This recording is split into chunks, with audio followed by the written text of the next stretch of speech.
Hello and welcome to RealPolitik Confidential episode 16. I'm your host Alex Crișan and today it is the 21st of September 2025. Today's episode is titled Slicing the Skies, Russia's Grey War against NATO.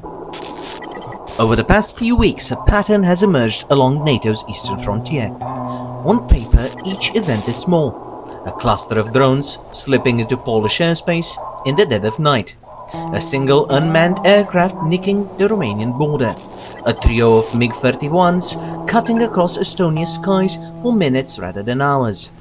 Fighter jets skimming a Polish offshore platform in the Baltic. None of it, taken alone, would justify the thunderclap reaction of an Article 5 activation. Yet taken together, it forms a coherent line of effort, probing, testing and imposing costs. All of it designed to live just below the threshold of open war with NATO. This is Grey War tactics. But what is that? Well, it is calibrated pressure where the aim is not to conquer territory but to unsettle societies and to reprice security. A cheap drone obliges an expensive response. A brief incursion obliges a scramble. An ambiguous track obliges an airport closure or an alert. If repeated, the arithmetic becomes the strategy. You drain magazines, you burn flight hours, and you shift public attention from the main fight in Ukraine to the constant hum of "Are we next?" The psychological effect is part of the design. A torn roof in a village. Notifications on civilian phones, spreading panic. A ministerial press conference at midnight. None of these is decisive. None of these are enough to make us trigger Article 5. But all of them are felt. It is death by 1,000 cuts. There is also nothing accidental about the method. In the Ukraine, Moscow learned the efficiency of using the cheap and expendable to exhaust the sophisticated and scarce. Exported into NATO airspace, that lesson becomes a cost imposition campaign with political dividends. And beneath it runs an older doctrine with a modern face. Salami slicing. It might sound funny, but it's actually quite deadly in itself. It translates into gains by increments. Normalize the risk, then push again just a little further. The objective is not a dramatic breakthrough, it's erosion. Precedent today becomes permission tomorrow. Tonight we will trace this pattern with precision. First, we will reconstruct a timeline of these recent security incidents that troubled the peoples of Eastern Europe and allies all over the NATO sphere.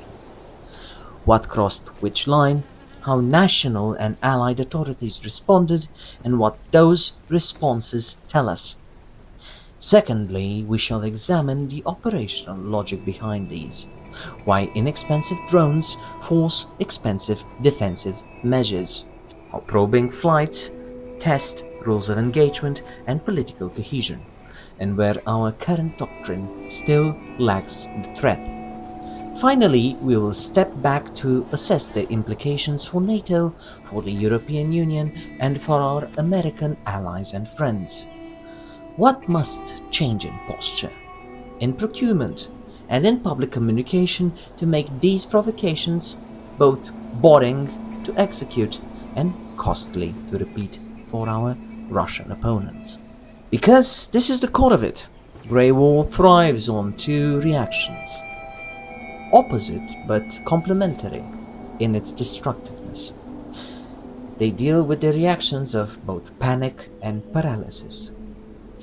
How shall we answer? Well, the answer is neither. The answer is discipline, both technical and procedural, and even discipline at a political level, so that each slice meets a predictable penalty and a low-cost defeat. If we can flip the cost curve and harden the routine, the incentives change and the testing slows. This is RealPolitik Confidential, episode 16, Slicing the Skies, Russia's Grey War against NATO. Let us begin with our first segment in which we shall discuss what actually happened. We begin in eastern Poland, on a night when Ukraine's air raid map was lit from Kharkov to Lviv. As Russia's strike packages pushed west, radar tracks began to appear where they did not belong. Over the Polish border, to be more precise.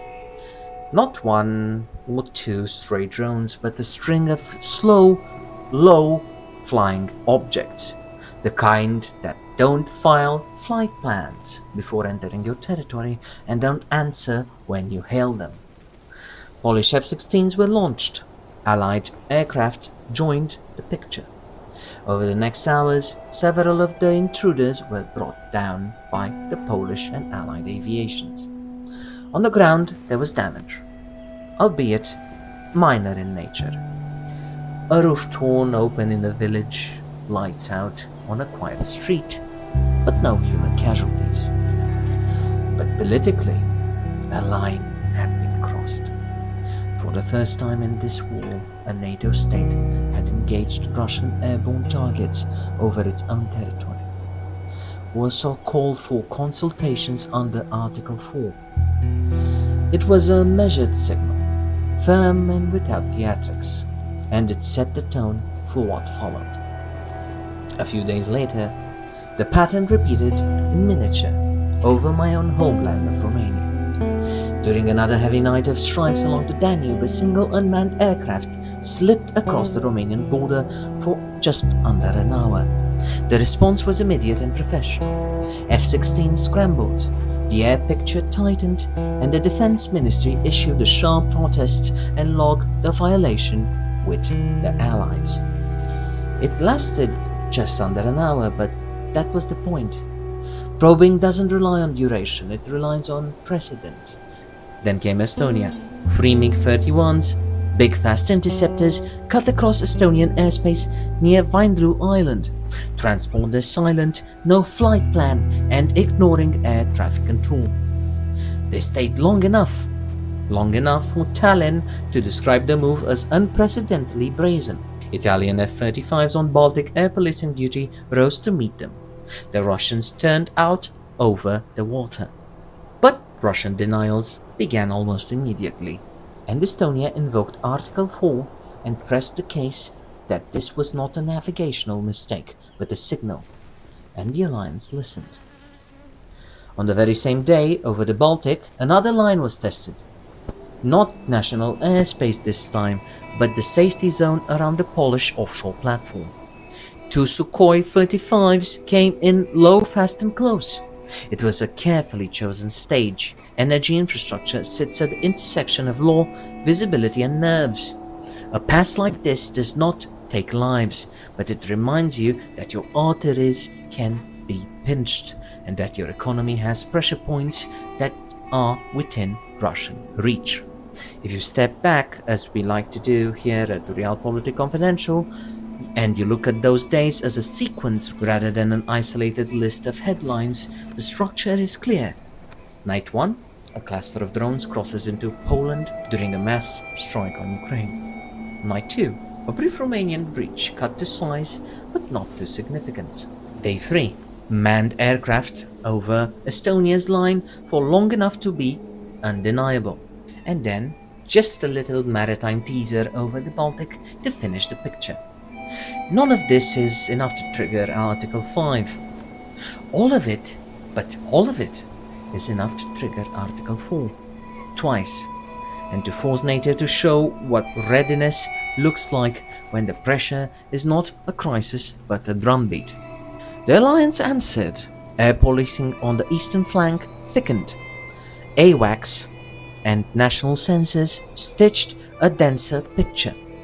The United Kingdom flew Typhoon patrols over Poland under a new posture dubbed Eastern Sentry, which was just announced by Secretary General Mark Rutte, and destined to be part reassurance and part routine, because routine is where deterrence lives in a grey war.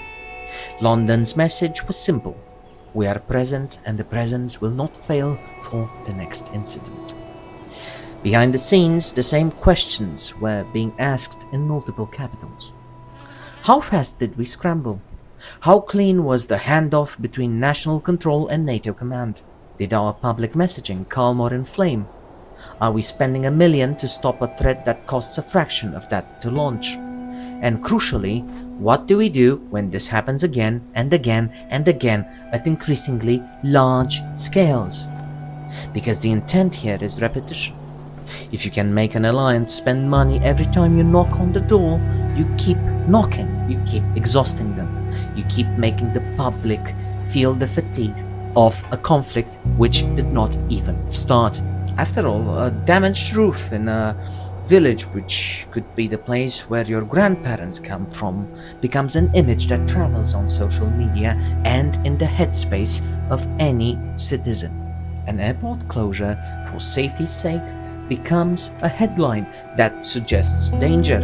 After all, you just planned a visit in Krakow to see its beautiful medieval architecture, and maybe then, just maybe, take a connection flight for a little ski trip elsewhere. Emergency alerts lighting up on phones, flight tracking apps filling with contrails, timelines filling with conjecture. The objective is not panic, it's fatigue. If you can make people live with the hum of low-level threat, you can make their politics more cautious, their leaders more risk-averse, and their budgets more reactive than strategic. You win either way. If they do nothing, they look impotent, and people lose confidence in them and perhaps even in the alliance. If they overreact, they just look unprepared and exaggerating, wasting the taxpayers' money and inflaming an already tense situation with an extraordinarily aggressive enemy. Because I want to hammer the point. It's about making us more cautious and our leaders either too risk-averse or have their hands tied into overspending. After all, Russia does this on the cheap, and we do it on a tremendous amount of money during a time in which the European economy is increasingly vulnerable and the youth feel increasingly disenfranchised. Protests over the cost of living increases become the norm, and in which political tension presses on European establishments. It's the perfect recipe for a Russian grey zone salami slicing strategy. After all, that is how a handful of minutes over Estonia and a handful of drones over Poland begin to matter beyond their tactical scale. By the week's end, NATO had convened. Statements were issued, patrols flew, and the border belts felt watched. On paper, after all, the system worked. Violations met responses, allies showed up, signals were sent. In practice, though, the test is only beginning. A single run of incidents is not the point. The point is whether this becomes the new normal. Small, frequent, and intentionally dull. Because if it does, what starts as an isolated provocation hardens into a strategy of erosion. And erosion left alone does not announce itself. It accumulates. Now we shall begin our second segment, in which we shall discuss the playbook, where grey war and salami slicing intertwine. Grey war is a strategy by calibration. You work in the space between law and nerve, below the threshold that compels a treaty response, but above the level that can be ignored. You don't march divisions, you manufacture dilemmas. You don't win terrain, you win habits. Of caution, of expense, and of silence. Salami slicing is the tempo that gives the strategy shape. You take a thin cut, and you watch the reaction. And then you take another, and so on and so forth. If the reaction is disjointed, ambiguous, or costly for the defender, the tactic survives and grows. It ramifies into increasingly cheap and sophisticated variants, just enough to keep your enemies guessing, to exhaust the public, and to keep their checkbooks open on expensive solutions for your cheap threats. After all, you don't win terrain, you win habits. If the reaction is crisp though, and predictable, it withers. You change tactics. Everything turns on that hinge. Look at the tools. At the bottom of the ladder are drones. Attritable, deniable, and easy to multiply. A famous Romanian TV personality and political commentator even called them for what they are. Essentially bathtubs with wings. extraordinarily cheap to manufacture, carrying no ordnance, but testing, and making us spend money we don't have on issues that we don't know are real until it's too late and the jet fuel is already spent. After all, the targets don't talk to air traffic control. They ride the noise of bigger strikes, so they don't stand out. Their value is not in what they hit, it's in what they force. You must detect them, classify them, and decide quickly whether to jam, force down, or kill them. That decision consumes attention, crews, and if you're not careful, very expensive missiles. The arithmetic is the strategy. A step up is the manned probe. The fighter with a transponder off, no filed plan, and cutting a corner of Allied airspace for minutes, not hours. It's just long enough to be undeniable and just short enough to be a mistake. The aircraft turns out over water, and the Russian ministry drafts a denial. The alliance convenes, Moscow collects the data it actually cares about. How fast did you scramble? Which jets did you use? What radio calls did you make? Did you flare or shadow? How close did you run the intercept? And how consistently did allies describe it afterwards? Those are not trivia, those are your rules of engagement made visible. Your actual operational tactics made visible to an enemy which will exploit them later if they have the chance. There's also a maritime variant to that. Platforms and cables are not a visible part of our daily lives, but they do command attention. A low pass over an offshore installation, a military tug edging close to a survey line, an unidentified vessel loitering where insurance underwriters read reports. These are skirmishes for the imagination. They underscore that arteries exist and can be touched. They create paperwork, safety investigations, diplomatic notes, legal memos about zones and rights. They pull decision makers into the process as well, which is to say, into time-wasting operations. Threaded through all of this is the informational layer. The probe is always accompanied by the story. It didn't happen, or if it happened, it was an accident. It happened, but you overreacted. It happened, but your interceptor caused the damage. It happened, and look how divided your allies are about it. It happened, and look how you're addressing this and spending money on it where you should spend more on your population, which is angry at you because increased cost of living are not addressed by your government. Notice what narrative does. It doesn't need to persuade. It only needs to confuse, to divide. If publics argue about who did what, when and why, the strategic effect, which is to pressure leaders to calm things down, takes care of itself. Now, consider the economy of effort at work. The Kremlin's calculus is that a rich, cautious coalition can be induced to spend disproportionately on vigilance. Jet sorties burn hours of fuel that you cannot replace cheaply. Missile stocks take time to rebuild. Maintenance crews are finite. Flight line fatigue is real. Wear and tear on jet fighters is even more real than that. If you can force a defender to behave as if every minor incident is an emergency, to force them to fly the most exquisite aircrafts ever seen and ever manufactured by human hands, and fire the most exquisite and expensive missiles in human history, you have turned peacetime air policing into a slow hemorrhage. And if you can do it across a frontier that stretches for thousands of kilometers, on nights of your choosing, you are not just training hardware, you're shaping your enemy's military spending budget. The political objective is simple and blunt: chip at the alliance's confidence. Grey War assumes that democracies are noisy and coalitions are diverse. It bets that somewhere among 31 capitals, someone will hesitate, someone will brief cautiously, and someone will suggest de-escalation for the small stuff, and that those signals will be noticed. It doesn't need a veto, it just needs to generate enough friction to be a pain. And the more you can make frontline states feel alone in the grind, More scrambles, more alerts, more debris to sweep up, and more demands from the public to do something. The more you solicit exactly the grievance that divides a coalition, well, we end up carrying the weight, and others end up carrying the words. Law is part of the scene. A drone that drifts a kilometer across a river, a jet that cuts corner over an island for a handful of minutes, a pass inside a safety zone rather than sovereign airspace.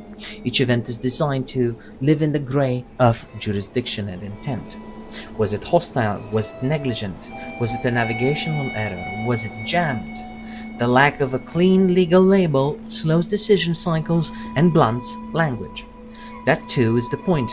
If your response must first be lawyered up, your response will often be late and, even more often, inappropriate, being either too much or too little. Sometimes just too late. And then there is the psychological dimension of this warfare. Fear is an obvious response, and fatigue is the decisive factor. A frightened public demands protection, be it via radars, alerts, or closures. A fatigued public wants quiet. Fewer alerts, fewer headlines, fewer late-night briefings. And that's how Grey War tries to take you from the first to the second, to saturate your senses until vigilance feels like an overreaction. That is when responses soften. That is when precedent turns into permission. But let's be honest, none of this is costless for neither side. It's cheap for Moscow, but it still carries some intrinsic costs. This ladder of pressure carries risks in itself. Probes can go wrong. Collisions can happen. A missile can fall where it shouldn't. A platform incident can escalate fast if lives are lost. Each miscalculation hardens Allied opinion. It accelerates procurement and tightens posture in ways that Russia cannot easily afford to countermand. The Kremlin is gambling that the gains from erosion outweigh the risks of rupture. That is precisely why calibration matters to them, and why predictability must matter to us. Because if the ladder is theirs, the rungs can still be ours. The logic of salami slicing only works when slices are cheap to make and cheap to repeat. But if each slice triggers a response that is cheaper than the slice to defeat, and costlier for Moscow to sustain, if each probe is met with a consequence that arrives on time and reads the same in every capital, well, the entire ladder collapses into a cul-de-sac.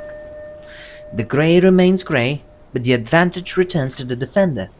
This is where we need to go next, away from admiration of the tactic and towards concrete means of blunting it, economically, doctrinally, and politically, so that the incentives flip.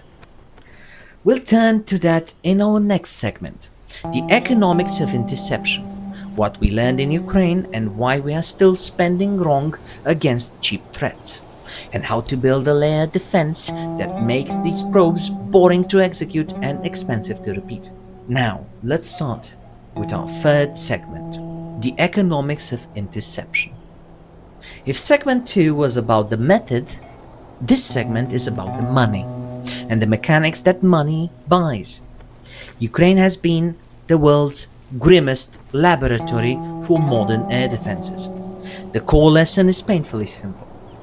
The cost exchange is upside down. A crude expendable drone, assembled for the price of a small car, forces defenders to spend hundreds of thousands and even sometimes millions to knock it down out of the sky. If the attacker can repeat that at scale, the attacker dictates the economy of the war. Translate that straight onto NATO's frontier. At 2 in the morning, a string of low objects crosses a river or a tree line into Allied airspace. No one in a command post has the luxury of hindsight. You don't know which ones carry explosives and which ones are scouting, which one's the gun and which one's the dud, and which are decoys. You see tracks, yes. You see headings. You see terrain that funnels them toward people, power lines, depots, runways, government buildings, and so on and so forth.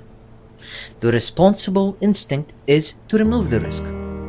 Our current toolset, however, was optimized for rare, high-end air threats.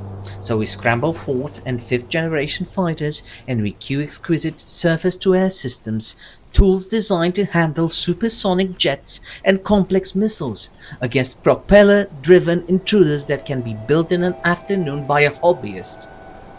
You win the night tactically and you lose the month strategically. The way out is neither inaction nor bravado. We should neither be the peacenik or the cowboy. The answer is boring. It's repricing the defense. That means building a layered architecture where the cheapest capable layer sees the most action. Start with the air picture. You don't need an AWACS orbit to find a buzzing lawnmower or a bathtub as it became popularized here in Romania. You need dense local sensing. You need low power radars, passive RF detectors, acoustic arrays, optical towers, even civil feeds in a fused picture. All of it stitched together so that a duty officer at a laptop can tell a wheat-field quadcopter from a fast-moving cruise missile heading for a capital. That fusion must be automated. Human eyes can't stare at a mosaic of feeds all night and all week. Machines can, and they can hand the right track to the right shooter. Then comes the second question: what should they shoot with? Well, the answer is to save the premium missile interceptors for only what they can do. To push the drone problem down to cheap, abundant effectors, be it electronic warfare that severs control links or blinds satellite navigation, mobile guns with modern airburst rounds and AI-assisted queuing, short-range missiles you can carry by the dozen on a pickup, man-portable systems that can be redeployed as quickly as a threat axis shifts. Put those on trucks, put them on edges of towns, near substations, along river bends where flight paths naturally compress. Make the geometry work for you so that every kilometer of border does not have to be a wall of gold. Doctrine must change with the hardware, as it always did, at least for the winning side. The habit of scrambling the best is a legacy of a different air age. In the grey zone age, fire discipline and shooter selection are the center of gravity. A simple rule should govern the belt. Death by overkill will end up burying us and not the Russians. You have a cheap threat, you need a cheap shooter. If jamming will do, you jam. If it collapses in a wheat field, well, you let the wheat field burn and you compensate the farmer. If a 30mm burst will do, you don't reach for a $10 million missile. If a missile is required, you spend the cheapest one available that you know will do the job relatively reliably. It sounds obvious, but right now I'm not under pressure. At 2 a.m, getting a call from a 3-star general shouting at me when the public is watching flight trackers on their phones and the internet is either calling the government traitorous or impotent. That is why you pre-brief it, you rehearse it, and you publish it internally and, where prudent, publicly. Tempo is the other half of the ledger. Nightly harassment is not an event, it's a schedule. Magazines must be stocked for volume, not for spectacle. Maintenance cycles must assume constant QRA for cheap shooters, not occasional heroics for expensive ones. Crews must rotate on a pattern that sustains vigilance without burning out. And command relationships, the chain from sensors to shooter to report, must be shortened to the point where a platoon leader with a jammer truck doesn't wait on a colonel with a PowerPoint. The time you save there is money you don't set on fire in the sky. I'm not saying moving the money from defense. I'm saying spending it so that we get the biggest bang for our buck. Or if we don't need the biggest bang, the most cost-appropriate bang for our buck.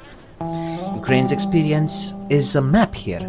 Their best units learned under duress to layer jammers, man-pads, and guns into mobile belts, to move nightly so that yesterday's coordinates are useless, to fuse civilian sensors into the air picture, to reserve premium systems for premium threats and let the cheap layer do most of the killing.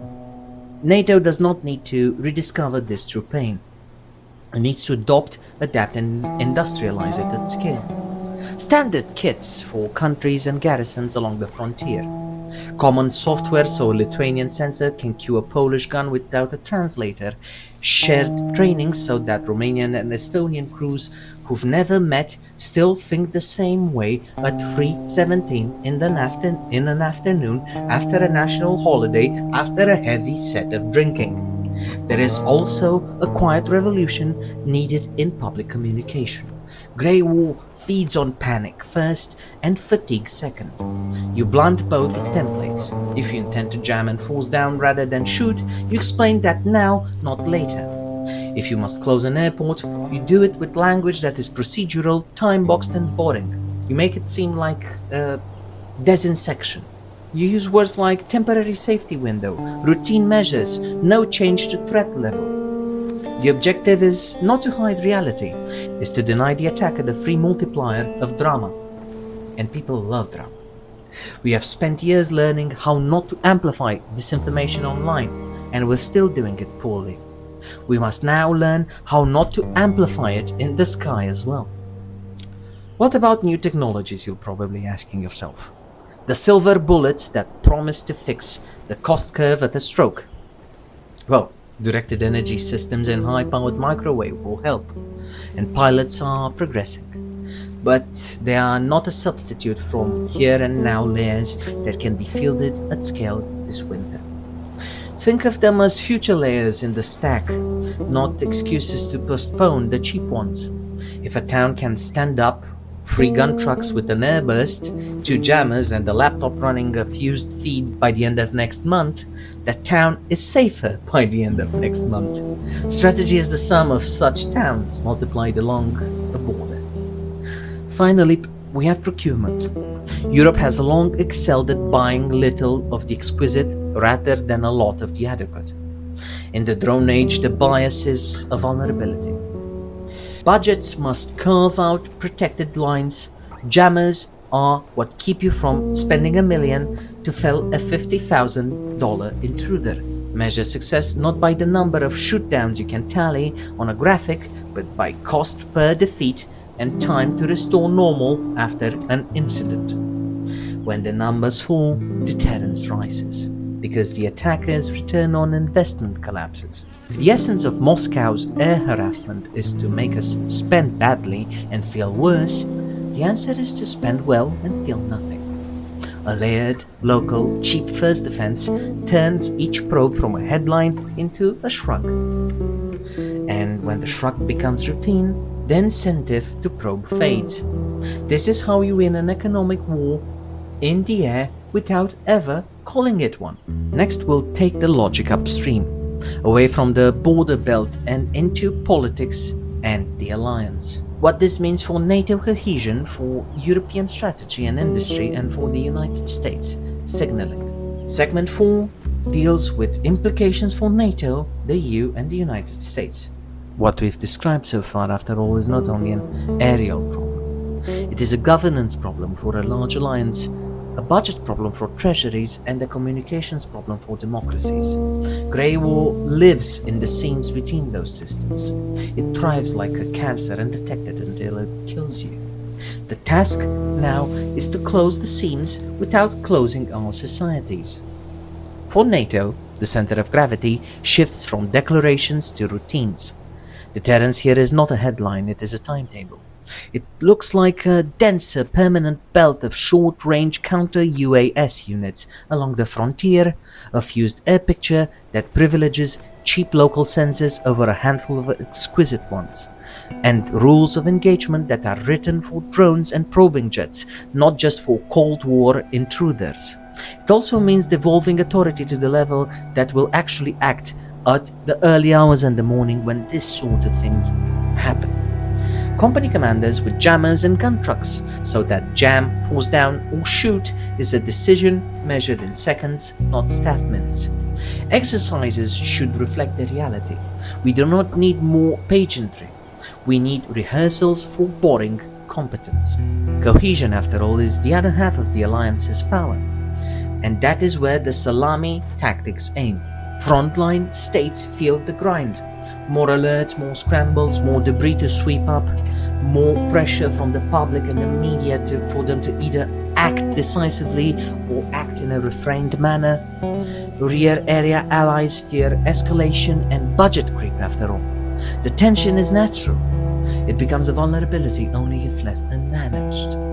The answer is to take argument out of the small stuff, pre-agree a narrow ladder of responses to illegal incursions on a diplomatic, economic, cyber and, where appropriate, a kinetic scale. And you use it automatically. If every capital knows in advance that a breach at altitude X and duration Y triggers consequence Z, there is less debate and less daylight for an adversary to exploit. In parallel, burden sharing must be made tangible. Polish or Baltic or Romanian crews are carrying the night shift. Other allies can carry magazines, maintenance rotations, and replacement training pipelines. Cohesion is not a sentiment. It is the quiet maths of stockpiles and schedules. For the European Union, the role is industrial and infrastructural. The cheap layer will not buy itself. That means money for jammers, airburst munitions, low-power radars, radios and software that stitches them together so that we have a cohesive and appropriate response. It means treating a drone wall not as a line on a map but as a network. Municipalities with standard kits, national grids with sensor gateways, cross-border data pipelines, so that a Lithuanian sensor can cue a Polish gun without a translator. It also means tightening the economic screws on the supply chains that feed Russia's drone program. Chips, engines, composites, because every missing part is a drone that ends up never flying. Finally, Europe must harden its maritime arteries. Platforms, cables, pipelines, all of them need to be defended. The more sensors and legal clarity you can bring to those zones, the fewer easy targets and easy grey war stages you provide the enemy at sea. For the United States, the variable is signaling. European publics take their cue from Washington's tone. Ambiguity invites tests. Discipline discourages them. This does not require grandstanding. It requires visible routine participation in air policing and ISR, pre-committed replenishment of the munition Europeans will burn in a long campaign of small incidents, and message alignment with NATO so that there is one voice from Washington and Brussels on what constitutes a violation and what follows from it. The United States is still the anchor. It does not need to be loud to be unmistakable. Across the alliance, communications will decide whether incidents land as crises or as procedures. Grey war feeds on panic first and fatigue second, as I've already mentioned 20,000 times, because it's an important point to drive home. You blunt both with templates and transparency. If the doctrine is to jam and force down when safe, say so now. Be transparent. Make public broadcasts. Make a campaign out of it. Tell the populations in what kind of situations we find ourselves. If an airport must pause operations, time box it and explain it, and avoid the melodrama. Publish intercept footage selectively to strip deniability without feeding 24-hour outrage.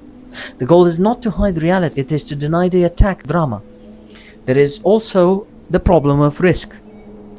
Probes can go wrong, a collision in poor weather can hit a sensitive target. A missile that falls where it should not, a platform incident that injures civilians, all of these can trigger escalation, even when nobody intends for it to happen. That is where disciplined hotlines, well-rehearsed deconfliction, and measured language matters most. The point of predictability is not only to deter, it is to keep miscalculation from dragging everyone somewhere they never meant to go.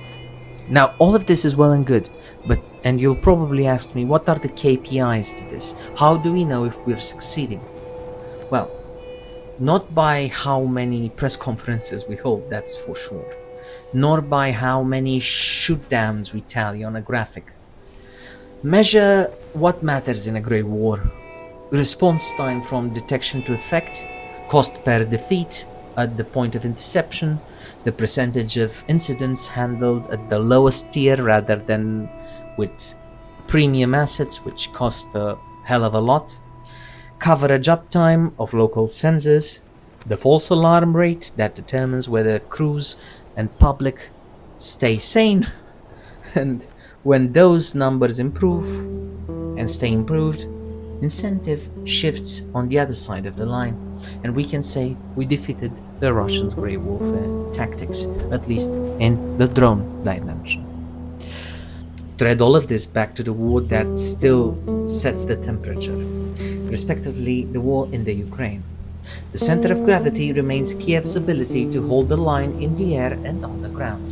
Every lesson we adopt from their counter-drone fight, every magazine we help them fill, reduces the volume of spillover that Moscow can manufacture along NATO's border. Support for Ukraine and defense of Allied airspace are, after all, complementary, not competing tasks. They are the same task, expressed at different ranges. If NATO can make small incursions, boring to execute and costly to repeat, the salami slicer slows down to a halt. If Europe can fund the cheap layer and close the supply chains, the economics tilt back. If the United States can keep its signal steady and its logistics generous, the politics hold. None of that guarantees quiet skies, but it does guarantee that the noise loses its strategic value and becomes just that, hot air, inconsequential noise. And when the noise loses value, well, the testing by the Russians stopped paying them dividends. Now, for everybody's final and favorite segment, the big picture. How to flip the cost curve decisively, how to codify predictable penalties without stumbling into escalation, and how to keep publics informed without making every night's routine a national drama on television, because it is exhausting. Now, let's start with the big picture. What Moscow is attempting along NATO's frontier is not mystery. It is method. It wagers that a rich, cautious alliance will spend badly, decide slowly, and argue publicly, and that a steady diet of small provocations will over time bend our behavior towards hesitation. The antidote is not a grand gesture. Although that would be emotionally satisfying, it is both tactically and strategically inconsequential. It's worse than inconsequential. It's a waste of resources which leaves us exposed in other areas. What the answer should be is something quieter, more demanding, and ultimately more decisive. A disciplined routine. Begin with the cost curve. Grey drone warfare is a budgetary trap disguised as air policing. If cheap drones can make us reach by reflex for expensive interceptors and fifth-generation sorties, then every incident, no matter how small, becomes a fiscal success for the attacker. We have to reverse that reflex. The right outcome, at 2 in the morning on a windy border, is not a dramatic intercept that looks good on CNN. It is a calm controller handing a cheap track to a cheap shooter in a layered belt that was already awake, chewing bubblegum and waiting to kick some ass. Jammers do what jammers can. Guns do what guns can. Short-range missiles fill the gaps, and the exquisite systems stay on the hook for only what they can handle as tools of last resort and appropriate responses to appropriate challenges. When the routine is calibrated that way, you don't merely save money, you rewrite the attacker's incentives. The slice stops being cheap to make. Next, we need predictability. Salami tactics live on ambiguity. Was it hostile or negligent? Was it a glitch, a message, or a mistake? If every violation must first be named and negotiated, you bleed the most precious commodity in a probe. The answer is a narrow, pre-agreed ladder of consequences that fits the domain. For drones and short airspace nicks, a set of automatic penalties that arrive without drama. Diplomatic, economic, cyber, and where required, kinetic. Publish what you can, practice the rest. The point is not to thunder. I know this is very emotionally satisfying to many policymakers. They want to appear strong, and it's understandable. But again, the point is not the bang. The point is to deny the Kremlin the thrill of unpredictability. If Moscow knows that a breach of type X at duration Y ends consequence Z, and for us maybe it's $30 cheaper per unit to respond, well, if you do that every time in every capital, the temptation to try just one more thin slice fades. Then you have communication, an area where we lack severely, I'm afraid. Grey War is a theater as much as it is a maneuver. It seeks panic first and fatigue second. We should supply neither. That means briefing our publics on what boring competence looks like. Many incursions will be met by jamming or forced landings, which will end up in fields or causing slightly minor damage in remote border areas, and explain why that is preferable rather than employing a $10 million missile to take down a $50 drone. That is the mark of efficiency, not weakness. Temporary airport pauses are procedural safety windows, not preludes to war. When we do release intercept footage, we do it to strip away deniability, not to stoke a 24-hour performance. A democracy that understands its own playbook is harder to scare and harder to tire. All that lives or dies on logistics.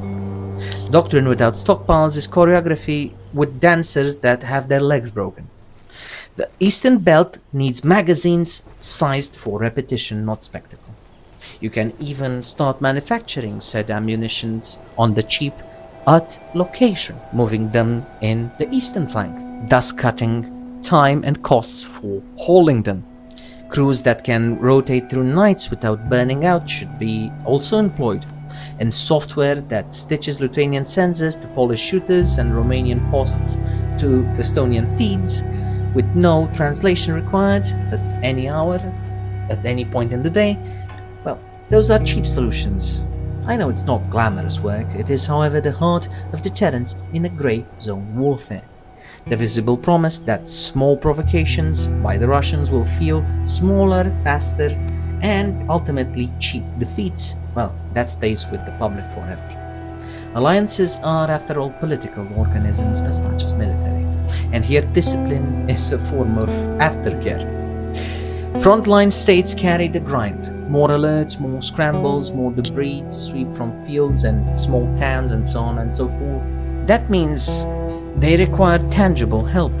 Shared munition funds, rotational maintenance teams, and common training pipelines, so that those who feel the heat know in their bones that others are carrying weight they cannot see on a map.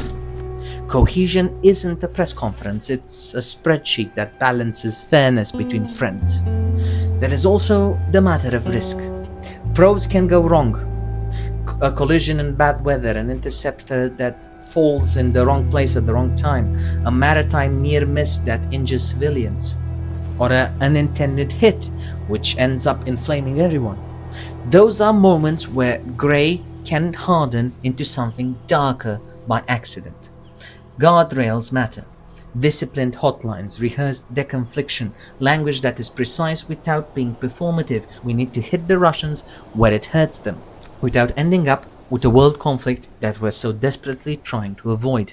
Predictability, again, is not only a deterrent, it's a safety device.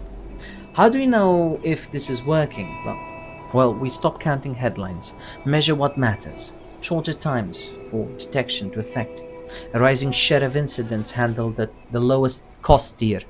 Falling costs per defeat ratios, fewer airport pauses, shorter when they're necessary, lower false alarms so the population does not become either stressed or indifferent, thus hampering civil defense. The firmament of all of this is central to the war effort. Ukraine remains the furnace in which these air tactics were forged, so we should actually learn from the Ukrainians. We could also look at the lessons from Israel when dealing with saturation strikes with missiles from an opponent or multiple. Every lesson we absorb from the front or from our allies, every magazine we help fill, narrows the bandwidth Moscow has to play with along NATO's edge. From here, two futures are visible. In one, we fail to adjust. The incursions become a new normal. Stockpiles thin, publics tire, budgets grown, allies bicker. And the slicer keeps slicing and slicing and slicing because each cut remains cheap to make and rich to get. In the other, we do the quiet work.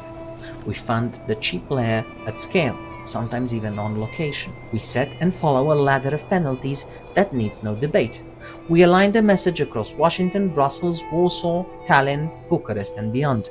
We keep Ukraine's magazines full and its operators training hours.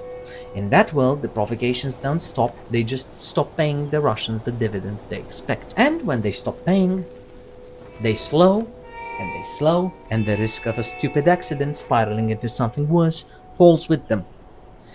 There is no glamour in this, there is readiness. There is also a certain kind of dignity, an alliance choosing to be unflappable in the face of small, sharp tests. The Kremlin pressing at the edges, because it lacks leverage at the center. Meet the edges with quiet strength, with technical, procedural and political discipline, and the center hold. Thank you for listening to RealPolitik Confidential episode 16. I have been your host Alex Crișan, and remember our motto as it becomes more and more valid in these days of exaggeration and 5-second attention spans and drama where policy should be. And remember to stay safe out there.